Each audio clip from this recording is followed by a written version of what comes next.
South Africa is pulling together to vaccinate against deadly diseases.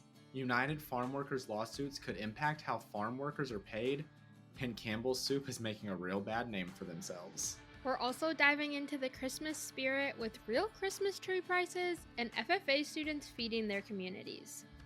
This week's headlines are full of Christmas magic and the real impact of agriculture. Savannah, let's go. I'm Braeden. And I'm Savannah. Welcome to Magnetic Ag Ears Edition. Every week, we break down the top headlines and trends facing food and agriculture. Fast, fun, and actually useful. Let's get it. South Africa is about to launch one of the biggest animal health movements on the planet, vaccinating every one of its 7+ million cattle against foot and mouth disease. The rollout starts in the hardest hit provinces, where farmers are now submitting herd counts and quarantine details as crews can map out the sweep. This isn't just a biosecurity play, it's an economic reset as well. Foot and mouth disease outbreaks since 2019 have hammered South Africa's beef sector, shutting down feedlots, stopping cattle movement, and fueling beef price inflation. Industry economists say the situation hit crisis levels this year. Vaccinating the entire national herd, about 7.2 million cattle, is massive.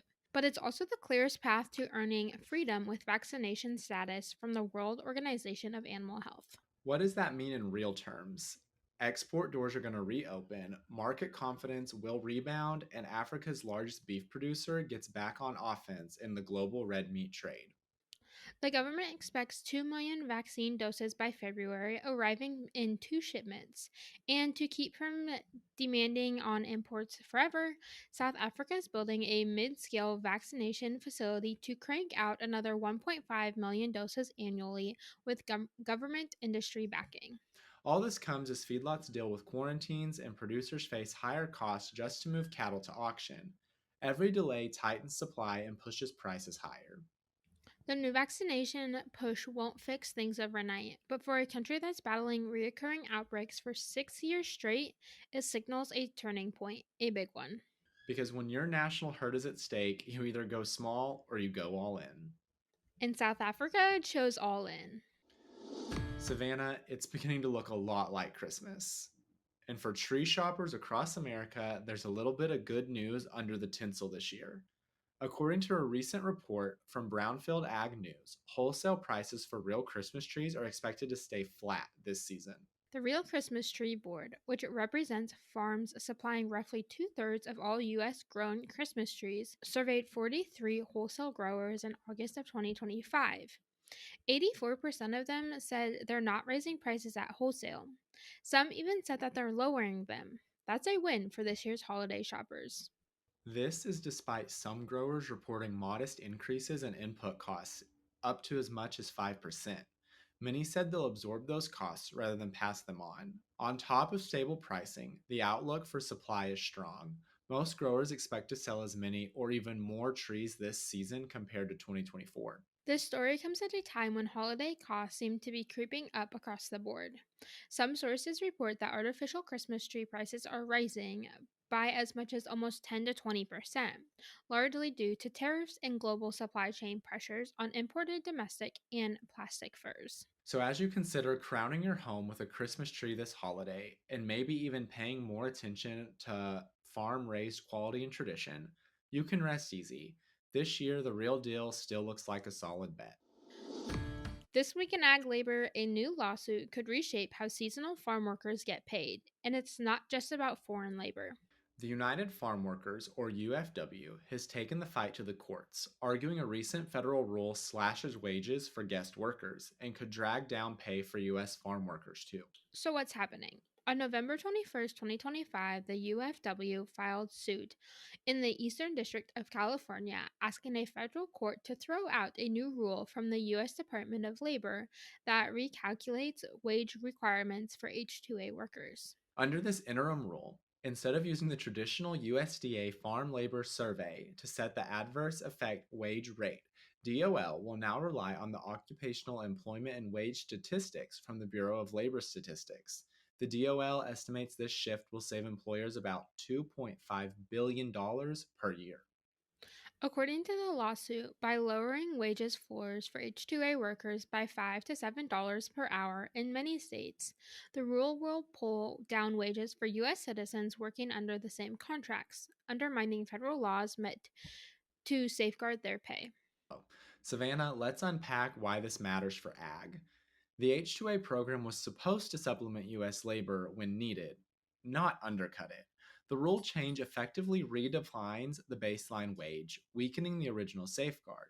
Use of the H2A visa program has soared from about 90,000 visas in 2012 to nearly 385,000 positions certified in the fiscal year 2024. Lower wages for H2A labor may make it easier and cheaper for farms to hire guest labor over U.S. workers, altering hiring behavior industry wide. The outcome of this lawsuit matters far beyond the picket lines. It touches on fairness, farm economics, and how the U.S. defines the value of agricultural labor. For leaders in agriculture, the verdict could help set the tone for labor relations and the cost of getting crops from field to fork. Campbell's, yes, the soup, is in full blown damage control this week, and it all started with an audio recording no brand ever wants to see trending. A lawsuit allegations that Martin Bally, Campbell's vice president of IT, called the company's soup, quote, highly processed and, quote, for poor people, and claims he didn't buy it anymore because it uses, quote, bioengineered meats and chicken from a 3D printer. Those comments didn't stay internal for long. Former employee Robert Garza says he tried to report them to HR and was fired instead. So now he's suing Campbell's, Bali, and a manager he says didn't support him. The fallout snowballed fast. As the recording spread across social media, Campbell's launched a review, and by November 25th, Bali was officially no longer with the company.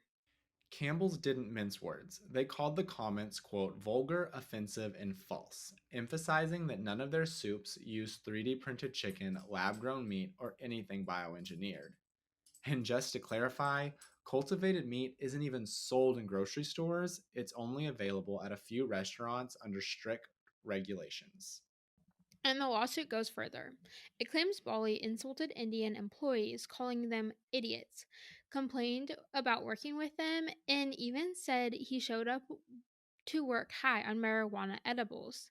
Campbell says these statements don't reflect their values. Garza's attorneys argue he was retaliated against for wanting to report these remarks, putting the company in the spotlight, just as pantry staples like Campbell's soups and Rayo's sauces are seeing big demand from inflation-wary shoppers. So, while Campbell's is trying to highlight affordability and quality, the lawsuit is highlighting a very different storyline, one involving employee treatment, tech leadership, and how quickly internal comments can explode on national news. Campbell's says millions trust their products, and the comments on the recordings are, quote, patiently absurd. But the company is still working to restore the narrative as the case moves through a Michigan court. It's a reminder in 2025, nothing stays beyond closed doors, not even a conversation about chicken, 3D printed or otherwise. Savannah, before the holiday break, most students are counting down to mashed potatoes and lots of extra sleeping. But FFA chapters and their members, they've been out feeding half the countryside. You heard that. From Florida to Iowa, Ohio to Indiana, these students basically turn November into a multi state blue jacket meal machine. Let's start with a look at Tate FFA in Florida. More than a dozen student groups teamed up to pack 63,808,000 meals in just under 3 hours. This isn't even just a service project. These students are doing like elite level logistics. Ohio's Versailles FFA chapter kept the momentum rolling, delivering 100 warm meals, plus handwritten thank you cards straight to farmers in the field. We can't leave out Kansas. Hiawatha FFA pulled off its Harvest Meals run, even with the advisor away. Students stepped in, organized it all themselves, and were able to feed their local producers anyway. Iowa saw a total field meal takeover. Four FFA chapters teamed up with farmers' cooperative associations and Vision Ag to deliver 300 meals across the region in just a few days. Indiana's Jasper FFA delivered 166 meals. Milton FFA hit 110, and Wisconsin's Riverdale FFA cooked 176 meals from scratch. Ham, cheesy potatoes, coleslaw, and the works. We can't forget about the Mormon Trail chapter in Blair, as well as others that round out this list, making sure farmers grinding through the harvest got a hot meal and a face to face thank you. Evidently, Savannah, as you and I both know, service isn't an add on in FFA, it's baked in. I apologize for the bad pun. And this fall, thousands of families and farmers felt real impact from those students in blue and gold. If gratitude were a crop, these chapters just hit a record year. Savannah, I wonder how many cans of Campbell's soup were used by those FFA chapters. Maybe it's too soon for that joke? I would say it's a little soon, but it isn't too soon to keep up with all things ag by subscribing to Magnetic Ag. And don't forget to keep listening for all the headlines you need right here on Magnetic Ag Ears Edition. Hungry for more? Subscribe to our twice weekly newsletter for more industry news right in your inbox. Or follow along on socials at magnetic.ag for more trends and headlines. Thanks for listening to Magnetic Ag Ears Edition.